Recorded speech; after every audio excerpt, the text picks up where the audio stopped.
Boa noite, irmãos. Boa noite a todos. Eu agradeço a Deus por essa oportunidade que Ele tem nos dado e agradeço mesmo a todos os irmãos que têm orado por nós, que continuem nas orações. Possamos estar aqui na casa de Deus com convicção, de que aqui é o nosso lugar e não como uma mera obrigação, Muitas vezes a gente vai trabalhar, mas nós podemos dizer que boa parte das pessoas trabalha porque realmente precisa, não é porque gosta, eu gosto de trabalhar. Eu sei que tem pessoas que gostam do que fazem, Mas nem todo mundo gosta, vai porque é uma obrigação. Muitas vezes faz o trabalho de qualquer jeito, Mas que a gente pudesse estar aqui com convicção de que aqui verdadeiramente é o nosso lugar. Hoje, irmãos, nós vamos meditar numa grande verdade contida aqui na palavra de Deus. Inclusive as pessoas insistem em não aceitar, inclusive os próprios crentes, muitas vezes eles relutam para aceitar isso. O evangelho pregado hoje nas igrejas por aí, ele traz uma grande diferença sobre esta verdade. Todavia, como nós vamos observar aqui no nosso assunto, ele deve nos trazer grande alegria. E nós vamos entender que a alegria vinda deste assunto, ela provém do fato de estarmos buscando o padrão do Senhor. Essa é a nossa meta aqui nessa terra, irmãos. Sempre temos algo para acrescentar ou para tirar da nossa vida, buscando o padrão de Deus. E também porque um dia nós vamos ser reconhecidos pelo nosso Senhor. E essa é a nossa meta para o futuro, para depois que nós partirmos desta vida. Diante disso, meus amados, eu convido você para ir aqui comigo à epístola de Tiago. Tiago, capítulo 1.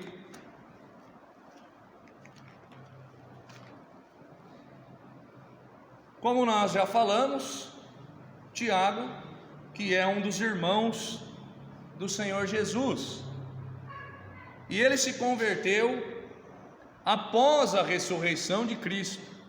Talvez ele não desse tanto valor, isso é só uma suposição, tá, irmãos?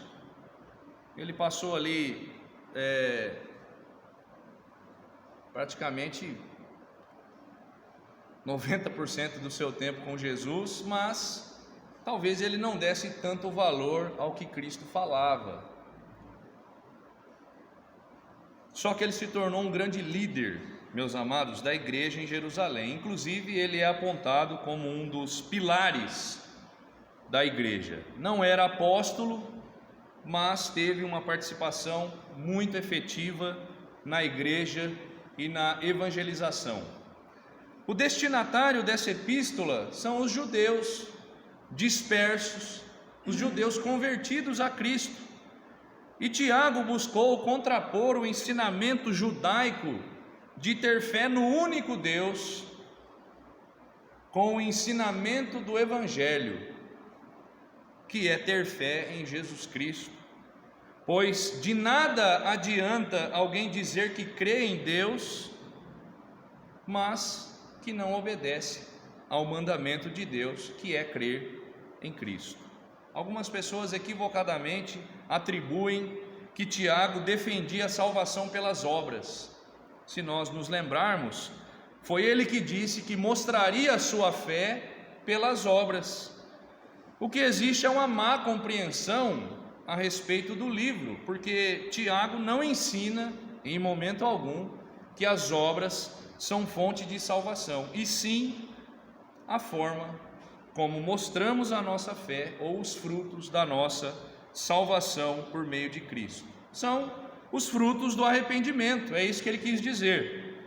Por isso ele diz que não adianta dizer que crê em Deus, nós vamos chegar em breve nessa parte, Em outra parte, ele também diz que não basta ser apenas ouvinte,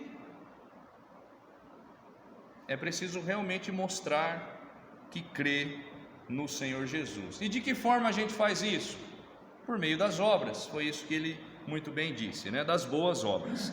Essa epístola é provavelmente a mais antiga do Novo Testamento.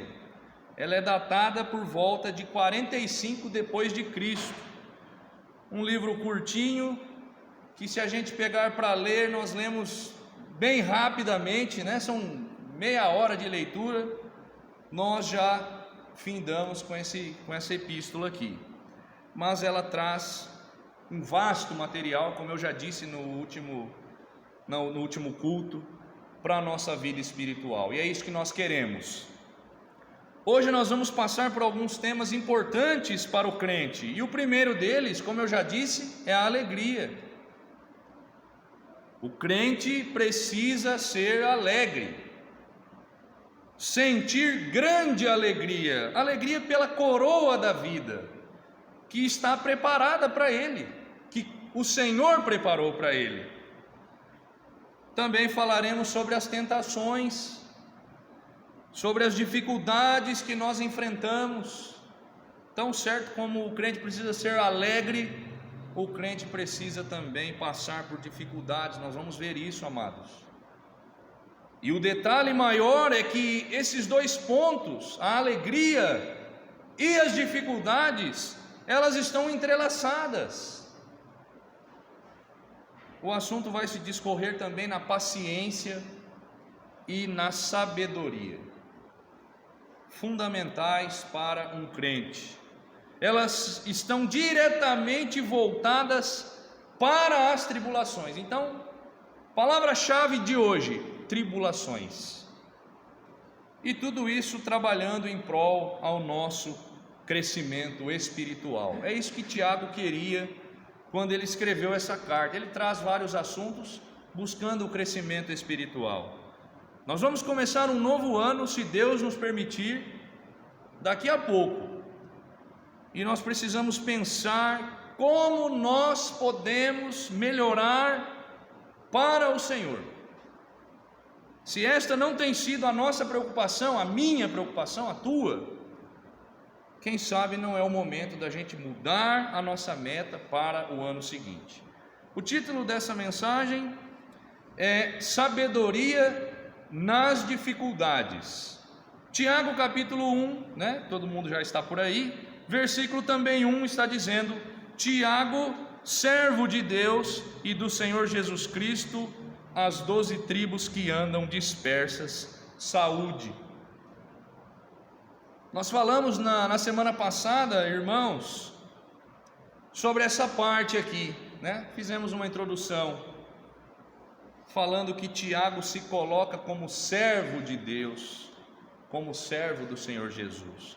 Ele não se coloca como sendo o irmão de Jesus. Após a sua conversão, que nós já falamos, talvez ele não desse tanta importância ao que o seu irmão da carne estava ali falando. Tiago desejava servir ao Senhor e servir a Cristo. Irmãos e amigos, nós temos as nossas metas, né? Os nossos afazeres. A gente precisa se manter nesse mundo. Então nós temos que planejar, foi isso que nós falamos semana passada. Tiago diz que precisamos planejar. Sem planejamento nós não vamos chegar a lugar nenhum nessa vida. Mas a nossa prioridade deve ser servir ao Senhor. Deve ser nos colocar diante dele para o seu serviço. E aí vem a pergunta: o que nós estamos fazendo em relação a isto? Referente a isto? Tiago escreve as 12 tribos que andam dispersas, que estão por toda parte. Logo, meu amado, não se trata de um ensinamento local, não se trata de um ensinamento para uma pessoa em especial, mas é um ensinamento universal, ou seja, é para todo mundo. Aquele que quer servir ao Senhor, seja aqui no Brasil, seja lá do outro lado do mundo, precisa se atentar aos preceitos de Deus. Sabe o que isso nos diz, meu irmão? Que eu não posso servir a Deus do meu jeito, sabe, tratando como se fosse uma questão cultural. Lá do outro lado eles fazem assim, aqui a gente faz assim. Na minha igreja isso aqui pode, louco, mas pode fazer isso? Não pode, aqui pode, é questão de cultura. Se cada um adora a Deus do seu jeito, por que Nadab e Abiú morreram por oferecerem adoração estranha ao Senhor? O irmão Ademir falou disso no domingo. Se o que vale é a intenção do coração, a gente diz assim, né? O que vale é a intenção. Porque Uzá morreu ao tocar na arca de Deus? Se o importante é fazer a obra de Deus, vamos fazer sem levar em consideração muita coisa. Tem que fazer, o importante é fazer. Por que Saul foi reprovado quando ofereceu um sacrifício a Deus? Essas perguntas, meu irmão, a gente sabe a resposta. Então é preciso dar a devida importância ao assunto. Tem que fazer do jeito de Deus. E é assim que Tiago começa falando para nós. Verso 2: Meus irmãos, tende grande alegria quando enfrentardes várias tentações. O padrão de Deus não é o bem-estar material. Nunca foi a mensagem de Cristo, irmãos. Nunca foi. Cristo nunca disse que a vida ia ser um mar de rosas, né? Nunca disse que seria sombra e água fresca. Só ditados para quem já trabalhou bastante, né? Agora eu só quero sombra e água fresca. Cristo nunca disse isso para o crente. Pelo contrário, né? O irmão Donizete introduziu muito bem. Quando a gente olha para Jesus, o que a gente vê? Uma cruz. E cruz representa morte, né? Significa renúncia, significa abandono dos prazeres. E o Cristo disse: no mundo tereis aflições. E ele também disse: o mundo vai odiar, porque não pertencem ao mundo. Se fosse do mundo, o mundo não odiaria o que era seu. E diante de tudo isso, irmãos, né, cada um tem aí a sua labuta diária, o seu problema, a questão. Tiago está dizendo: tende grande alegria nisso. Dificuldade e alegria, elas não combinam muito,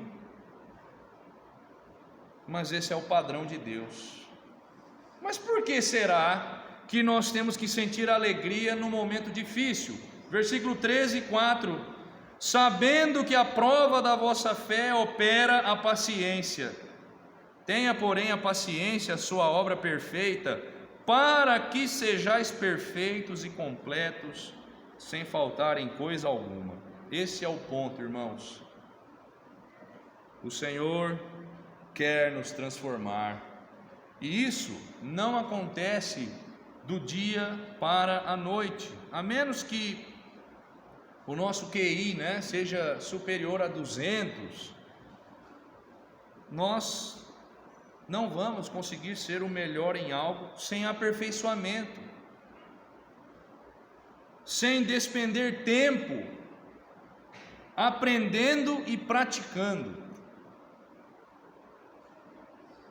Então, se a vida nos apresenta problemas, o que nós temos que fazer? Ter grande alegria. Isso, meu irmão, não acontece com alguém que não seja um crente fiel e verdadeiro. Imagine só sentir alegria nas tentações. Somente um servo de Deus vai poder fazer isso.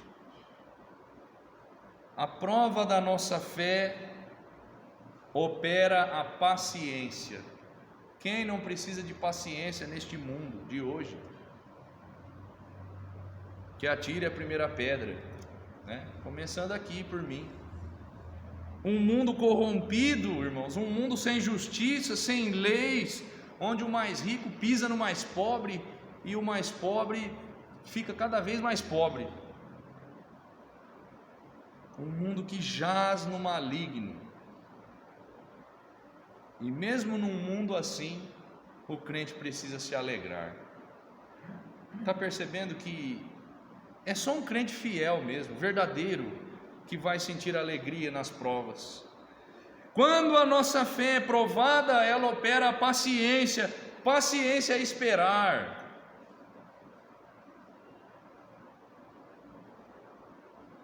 E não é esperar, né? Vai levantar alguém para mudar tudo. É esperar no Senhor. E quando fala paciência, é porque o tempo do Senhor não é o nosso. A gente olha, né, e vê o panorama deste mundo, e ao invés de se entristecer, a gente se alegra por saber que Cristo está mais perto de voltar. Nós vamos encerrar falando disso. Devemos nos alegrar, irmãos, porque as provas vão nos aperfeiçoando. Tiago diz: para que sejais completos, sem faltar em coisa alguma. O grande desejo de um aprendiz, de alguém que quer aprender alguma coisa, é claro, sem dúvida nenhuma, é aprender. Eu quero aprender a fazer um bolo e só vou parar, só vou ficar contente quando o bolo estiver pronto. E quando este bolo for o melhor. Mas o que nós vemos é que ninguém quer passar por dificuldades. Não, a gente não quer passar pelos problemas. Os problemas, eles dizem respeito à falta de fé, diz respeito a estar em pecado. E quem quer problema, né? A gente quer que a vida discorra numa boa. Só bênção. A verdadeira essência do Evangelho é que Cristo deu a sua vida pela nossa. Nós estávamos acorrentados ao pecado, e Cristo veio lá da glória para nos livrar destas correntes. Mas foi de qualquer jeito que Cristo fez a obra? Cristo, em seus últimos momentos lá naquela cruz, disse: está consumado. Ou seja, ele fez tudo o que Deus havia ordenado. Tinha um plano e ele cumpriu tudo. E Deus ficou satisfeito. Ficou satisfeito porque Cristo fez da forma como ele queria que fosse feito. Foi de qualquer jeito? Não. Por que deveríamos viver de qualquer jeito? Por que não se aperfeiçoar para o Senhor?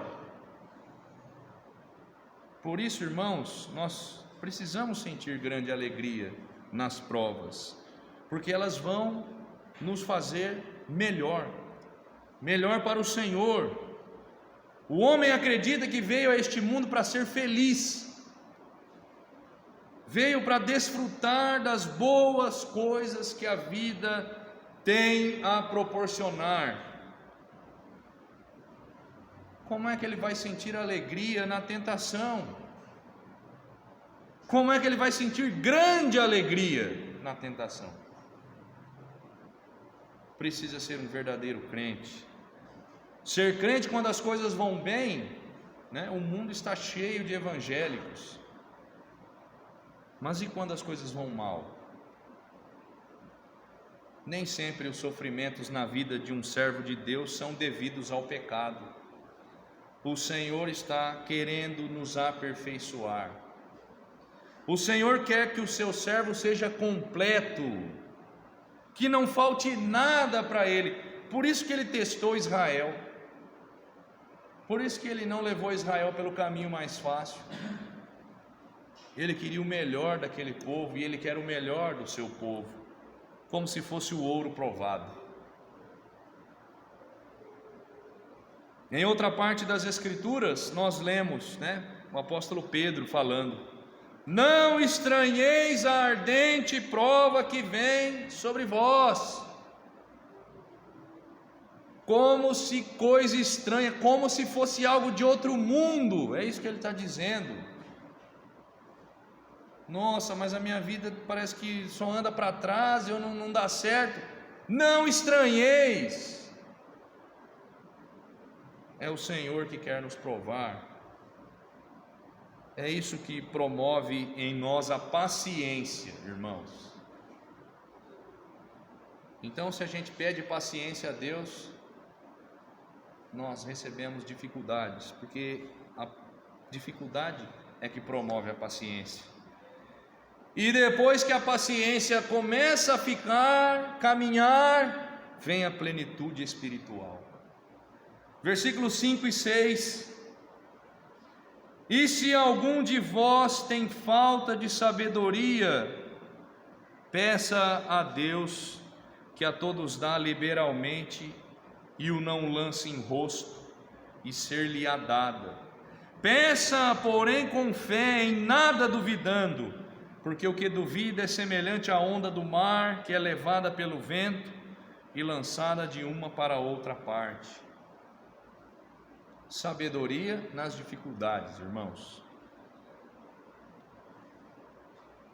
Quando a gente fala de se alegrar nas tribulações, nas provas, parece que é muito simples. Está falando lá, parece que é simples. Parece que é a coisa mais fácil do mundo. Só quem passa por um momento difícil sabe como é que é. Nós sabemos que não é assim. Sabemos que não é fácil passar por dificuldades, e ainda mais difícil é passar por dificuldades e se alegrar. Por isso, meu amado, na sequência de seu manuscrito, Tiago diz que o crente precisa de sabedoria, sabedoria do Senhor.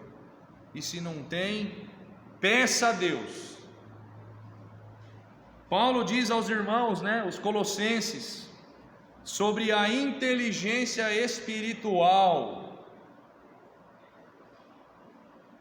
Ele diz assim, que eles fossem cheios do conhecimento da vontade de Deus. Saber a vontade de Deus é o primeiro passo para a gente não pecar contra o Senhor. Que eles fossem revestidos de sabedoria para poder lidar com as coisas, e inteligência espiritual. O crente precisa estar em sintonia com a palavra de Deus. Sabe o que é isso, irmãos? Sintonia, lendo e praticando. Isso é a sintonia perfeita entre o servo de Deus e a palavra do Senhor. E é uma das bases aqui dos ensinamentos de Tiago. Não basta ficar apenas ouvindo e não praticar, ou então sair para praticar, mas sem o conhecimento apropriado. Como é que vai defender a causa de Deus sem conhecê-la? Como é que vai agradar a Deus sem conhecê-lo? Sabedoria, amados, tem que ser com ela. De que forma alguém pode sentir alegria nas tribulações? Com entendimento, com um verdadeiro entendimento de que tudo colabora para o nosso aprimoramento como servos de Deus. Precisamos de sabedoria, amados, e o Tiago está aqui dizendo: não fique esperando não pela sabedoria, peça a Deus se não tem, porque Ele concede com liberalidade. Ele não lança em rosto, É muito bonito isso. porque Deus está pronto para nos dar sabedoria. A gente precisa pedir, né? Lá na frente Tiago vai falar sobre pedir e pedir mal, né? Pedir para poder gastar nos próprios deleites. Mas aqui está um grande pedido para nós, meus irmãos, para a gente entrar no próximo ano, né? Sabedoria. Se não tem, peça a Deus, Ele não lança em rosto. Porém, peça com fé, em nada duvidando. Também Ele faz questão de mencionar. Precisamos alimentar a nossa alma com a sabedoria de Deus. A sabedoria desse mundo é importante para nós. A gente precisa, cada um na sua profissão, precisa buscar conhecimento, né, melhorar, para não ficar para trás, mas a nossa alma se alimenta com a sabedoria de Deus. Só assim nós vamos passar pelas tentações, pelas dificuldades da nossa vida e sair lá na frente com alegria. Só assim, amados, nós vamos olhar com paciência para este mundo e vamos saber o nosso lugar nele. Parece que eu não me encaixo. O crente precisa saber o seu lugar nesse mundo. E a paciência vai gerar um fruto em nós, que é a perfeição. É claro que perfeição na estatura de Cristo nós não vamos chegar nunca, né? Infelizmente não vamos. Mas a gente vai caminhando, irmãos, na direção da plenitude, do padrão do Senhor. E tudo começa com a dificuldade, viu só? Se a vida está mil maravilhas, não à toa Paulo disse, né? Eu sinto prazer nas necessidades, nas injúrias, nas dificuldades por amor a Cristo.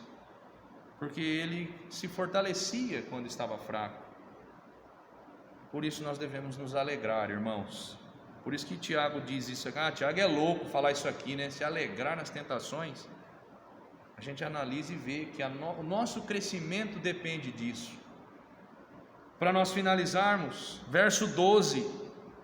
Vamos dar um pulo aqui, né? Do 6 lá para o 12. E ele diz: bem-aventurado o homem que suporta a tentação, que falou lá atrás. Porque quando for provado, né, e a gente se lembra lá do estudo de sábado, né, do irmão Ari, falando sobre um edifício, e esse edifício pode ser feito de vários materiais, e aí vai vir uma prova, e aí vai queimar, e se for palha, madeira, feno, não vai sobrar nada. Quando for provado, receberá a coroa da vida, a qual o Senhor tem prometido aos que o amam, né? E Paulo diz mais: e não somente a mim, mas a todos os que têm amado a sua vinda. Irmãos, a nossa satisfação espiritual, ela inicia quando a gente começa a melhorar para o Senhor, sabe? Quando a gente começa a dar passos e dizer: estou melhorando para o Senhor. Será que nós estamos pensando nisso para o próximo ano? E essa satisfação, ela vai chegar nesse ponto aqui, amados. Suportar a tentação, receber a coroa da vida. Que esse pudesse ser o nosso anseio, irmãos e amigos. A gente vai facilmente, né, identificar um crente em Cristo, se ele se alegra na tribulação, nas provas, se ele suporta essas provas, então ele não está se enganando, e o Senhor certamente preparou a coroa da vida para ele. Que o Senhor nos ajude, amados, a nos aproximarmos a cada dia mais da sua vontade. Eu não estou aqui jogando e dizendo para você: não, você está fora da vontade de Deus. Eu sei, porque eu olho para a minha vida e a gente vê o quão está longe da vontade de Deus. Mas que o Senhor nos ajude, que possamos ter alegria, irmãos, no nosso viver, seja nos bons momentos, seja nos maus momentos, sabendo que eles nos guiam no caminho da perfeição, para que nada nos falte, e que o Senhor nos dê sabedoria para a gente passar, pelas dificuldades, para a gente não blasfemar, para a gente em todo momento estar em serenidade, lidando com os impasses da nossa vida. E aquele que não tem sabedoria precisa pedir a Deus, pedir com fé, sem duvidar. Que o Senhor abençoe a sua palavra e abençoe a todos nós. Amém, irmãos? Irmão Donizete?